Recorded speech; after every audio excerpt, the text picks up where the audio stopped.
નમસ્કાર, હું પ્રવીણ. અમારી વિશેષ રજૂઆત અને લોકસભા ચૂંટણી પહેલા સૌથી હટકે કાર્યક્રમ મિશન 26 જ્ઞાતિવાદના ગણિતમાં ફરીથી આપનું સ્વાગત છે. જ્ઞાતિવાદનું અટપટું ગણિત ચોખ્ખા ઘીના મોહનથાળની જેમ આસાનીથી જનતાને ગળે ઉતરે અમારો પ્રયાસ છે. 26 બેઠક પર કયું ગણિત છે જે બંને પક્ષ માટે કામ કરે છે? તો શરૂ કરીએ મિશન 26 જ્ઞાતિવાદનું ગણિત.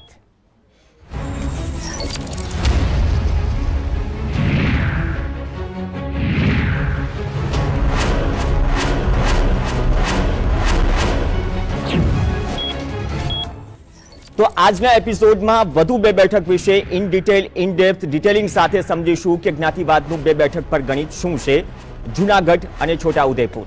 અને આ જ બે બેઠક વિશે ડોક્ટર યજ્ઞેશ દવે અને અનિલ પાઠક આપણી સાથે ઇન ડિટેલ ચર્ચામાં જોડાશે.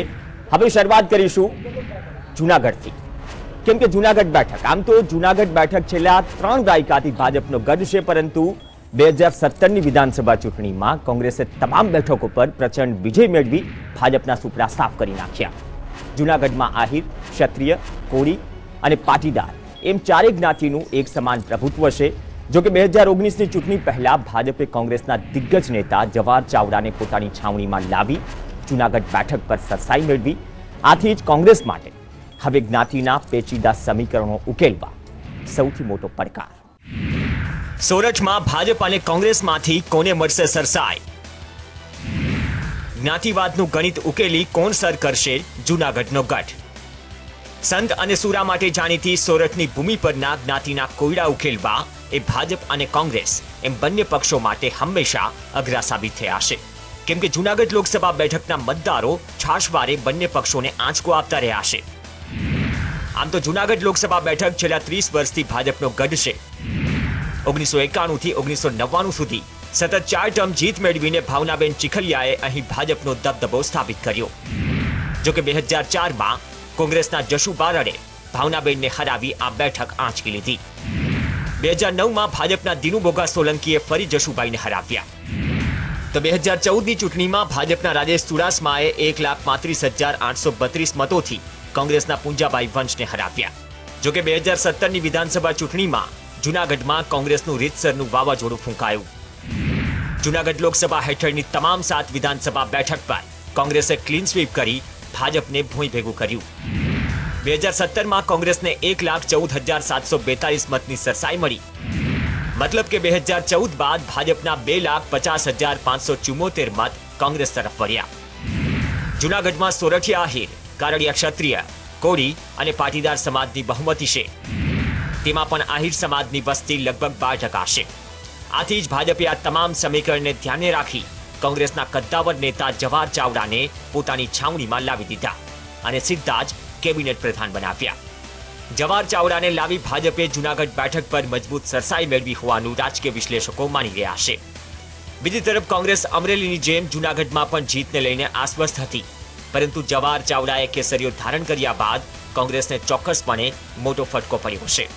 કોંગ્રેસ માટે હવે અહીં જ્ઞાતિના સમીકરણો ઉકેલવા અઘરા બની ગયા છે. Bureau report, GSTV.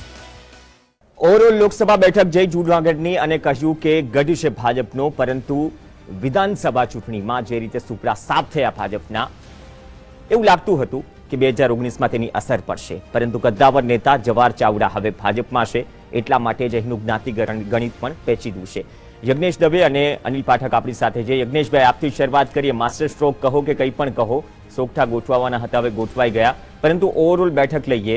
14માં જીત્યા રાજેશ ચુડાસમા, 17માં ખાતું ન ખુલ્યું વિધાનસભા બેઠકોમાં, પરંતુ 19 પહેલા કદ્દાવર નેતા હવે ભાજપમાં. કઈ રીતે ઓવરઓલ જોઈ રહ્યા છો આ વખતે લોકસભાનું ગણિત? જૂનાગઢ બેઠક એવી છે કે જેમાં આહિર સમાજનું વર્ચસ્વ છે, કારણ કે ગુજરાતની 3 બેઠકો પૈકીની એક બેઠક છે જેમાં આહિર સમાજ વર્ચસ્વ ધરાવે છે. સાથે સાથે રાજપૂત, પટેલ અને બ્રાહ્મણ સમાજનું પણ 8 થી 10% વચ્ચેનું વર્ચસ્વ છે. એટલે ત્યાં કહી શકાય કે બધી સમાન પ્રભુત્વ ધરાવતી બેઠક છે. પણ અત્યાર સુધીની અંદર થોડો ભૂતકાળ જોઈએ તો 1991 થી 1999 4 ઇલેક્શન થયા. 4 ઇલેક્શનમાં ભારતીય જનતા પાર્ટીના ભાવનાબેન ચીખલિયા વિજયી રહ્યા. ત્યારબાદ કોંગ્રેસના જશુભાઈ બારડ એ 2004માં આવ્યા, અને પછી 2009 અને 2014 બેની અંદર ભારતીય જનતા પાર્ટીએ આ સીટ કબજે કરી. દિનુભાઈ સોલંકી અને રાજેશ ચુડાસમા. છેલ્લે આ સીટ જે ખરી એ રાજેશ ચુડાસમા જે ખરા એ 1,35,000ની સરસાઈથી જીત્યા. ઓકે. અને એવી રીતના જ આપ જુઓ તો દિગ્ગજ નેતાઓ જુનાગઢથી થયા છે. પછી થોડોક ચેન્જ થયો એટલે બે મોટા નેતા તરીકે ઉભરેલા છે જસાભાઈ બારડ અને જસુભાઈ બારડ. પણ આ બંનેની રાઇવલરીના લીધે થોડુંક નુકસાન થયું. ઓવરઓલ જ્ઞાતિ ગણિત શું કહે છે? ઓવરઓલ જ્ઞાતિ ગણિત જોવા જઈએ તો 2014 અને 2017 બેના ડિફરન્સમાં જ્ઞાતિગત તો વોટ ઉમેરાયા તો માત્ર 98,000 એટલે લાખ જેટલા જ વોટ ઉમેરાયા છે. 14,85,000નું પહેલા વોટિંગ હતું ને 15,84,000નું એના પછી થયું એટલે 98,000 જેટલા મત ઉમેરાયા. પણ જ્ઞાતિગત ગણિત પ્રમાણે જોવા જઈએ તો રાજપૂત સમાજ, થોડો ઘણો પટેલ સમાજ અને એસસી ને ઓબીસી, જેની અંદર આપણે જોવા જઈએ તો આહિર સમાજ પણ છે, કોળી સમાજ પણ છે. આ લોકોનું વર્ચસ્વ થોડું વધારે છે અને આ લોકોના મત જે ખરા એ નિર્ણાયક રહ્યા છે એની અંદર. જુનાગઢમાં સૌથી મોટું માથું એટલે પેથલજી ચાવડા, એટલે જિલ્લાની સીટ જુનાગઢની છે. ના, આ તો મને એવું લાગે છે કે જવાહર ચાવડાને લાવવામાં બહુ મોડું થયું છે. ભારતીય જનતા પાર્ટી આ કરી નથી શકી. એ બે જ જણામાં ખોવાયેલી રહી છે, જસુભાઈ અને જસાભાઈ. માં જસાભાઈ બારડ મેઇન હતા. મહંત વિજયદાસજીને પણ બહુ ટ્રાય કરવામાં આવ્યો હતો એ દિવસે, પણ આ બધી વસ્તુઓ એટલી ઈઝી નથી હોતી. હવે જવાહર ચાવડાના આવવાથી આખા જ પરિણામો બદલાશે એવું મને લાગે છે. અને એમને ઓલરેડી કહી દેવામાં આવ્યું છે કે તમે જુનાગઢની જિલ્લા પંચાયત તોડી નાખો. ઓકે. અને આ પ્રકારના અસાઇનમેન્ટ, પરંતુ 2014-17 જોઈએ, પેલા 2014 જોઈએ, કેમ કે 2014માં પણ ઘણું બધું જરૂરી હતું કે કઈ રીતે યજ્ઞેશભાઈ 2014માં તમે વોટનો ડિફરન્સ જો વોટનો ડિફરન્સ 2014 વોટનો ડિફરન્સ જે ખરો 1,35,000 નો હતો. કુલ મતદારો 14,85,000 હતા. એમાંથી કાસ્ટિંગ વોટ થયા 9,41,000. જ્યારે કોંગ્રેસ જે ખરા એને મત મળ્યા 3,77,000 અને ભારતીય જનતા પાર્ટીને મત મળ્યા 5,17,000 ઉપર. એટલે સમજી લો કે ડિફરન્સ જે આવ્યો 1,35 ની આસપાસનો ડિફરન્સ આવ્યો. જે ડિફરન્સ ગુજરાતની 26 સીટો પૈકીનો જે ગણીએ તો સમાન ડિફરન્સ હતો. 2-5 સીટને બાદ કરે 2-5 સીટ એવી હતી જેમાં 4 લાખથી ઉપર હતો.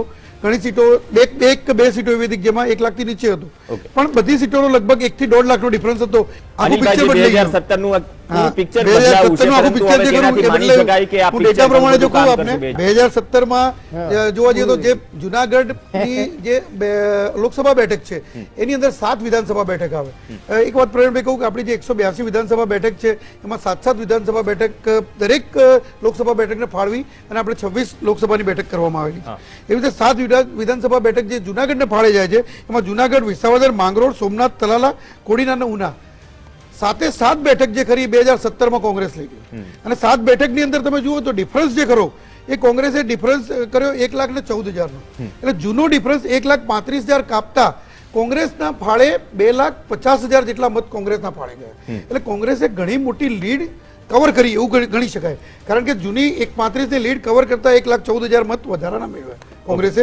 એટલે મોટી લીડ હતી કોંગ્રેસ માટે. ઓકે. 2014-17 ની કમ્પેરિઝન જોઈ લઈએ. 2014-17 ની કમ્પેરિઝન જોઈ લઈએ. ખ્યાલ આવ્યો છે તમને પણ આંકડા વાઇઝ કે કઈ રીતે 2014 ની કમ્પેરિઝનમાં જે મતોનું ધોવાણ થયું છે. અનિલભાઈ, -12.56 પ્લસ 12.77 એટલે -12% એટલે જે જૂના જે ભારતીય જનતા પાર્ટીના મત હતા 1,35 એ તો ભારતીય જનતા પાર્ટીએ માઇનસ કર્યા જ. પણ એક બહુ જ મોટી 12 પ્લસ થાય એટલે 14 પ્લસ થયા કોંગ્રેસ એ કોંગ્રેસને ઉમેરાયા. એક બહુ જ મોટી કોન્ટ્રોવર્સી કરનાર વ્યક્તિ એનું નામ દિનુભાઈ સોલંકી. દિનુભાઈ સોલંકી પાસે બહુ પૈસા હતા અને એમણે ભારતીય જનતા પાર્ટીને જુનાગઢમાંથી કદાચ પેથલજીને બાદ કરતા ભારતીય જનતા પાર્ટીને મદદ કરવામાં દિનુભાઈ હતા. પણ દિનુભાઈને એક એક્ટિવિસ્ટને મારી નાખવાનો એમના પર આક્ષેપ મુકાયો અને કદાચ એ અમિત જેઠવા એ બહુ મોટા એક્ટિવિસ્ટ હતા ત્યાંના અને આમ એ ભાજપ જોડે જ કનેક્ટેડ હતા. પણ એમણે શું કર્યું એ આપણને જુઓ. જુનાગઢમાં જે જંગલ પછી અંદરના જે માલધારીઓ આ બધાનું જે પોલિટિક્સ છે ને બહુ જબરદસ્ત છે. એમાં કોઈ જગ્યાએ અમિત જેઠવાએ કંઈક થયું એટલે અમિત જેઠવાનું મર્ડર થયું. એટલે અમિત જેઠવાના મર્ડરમાં આમનું નામ લેવામાં આવ્યું. ઓકે. સોલંકી યજ્ઞેશભાઈ, આ બધા ફેક્ટર વચ્ચે ફરીથી આંકડા સમજી લઈએ. 2014-17 મોટી સ્ક્રીન પર લાવી દો, જનતાને પણ દેખાય આંકડા મોટા છે.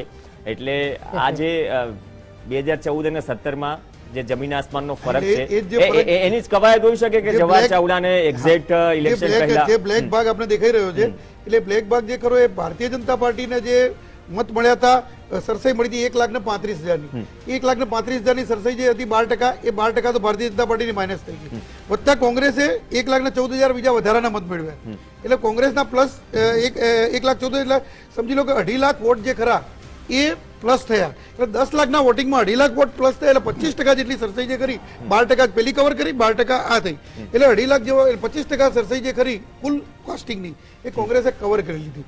હવે 25% કાસ્ટિંગ જો કોંગ્રેસે કવર કરી લીધી હોય તો એની સામે ભારતીય જનતા પાર્ટીએ જે સોપટા ખેલ્યા કે જવાહર ચાવડાને લાવીને કદાચ આહિર મતો પોતાના પક્ષે કરવાનો પ્રયત્ન કર્યો. સાથે સાથે ત્યાંના એક તલાલાના ધારાસભ્ય હતા જેમનો એક કોર્ટ કેસ ખુલતા એમને સસ્પેન્ડ કરવામાં આવ્યા.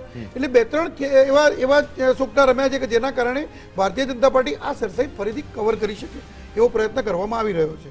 પણ જે બી થશે એ સરસાઈ તો ઓછી રહેશે અને રસાકસી મોટી હશે. એકબીજાની બરાબરી કરવાની રસાકસી મોટી હશે. રસાકસી થશે જુનાગઢ અને સોરઠમાં.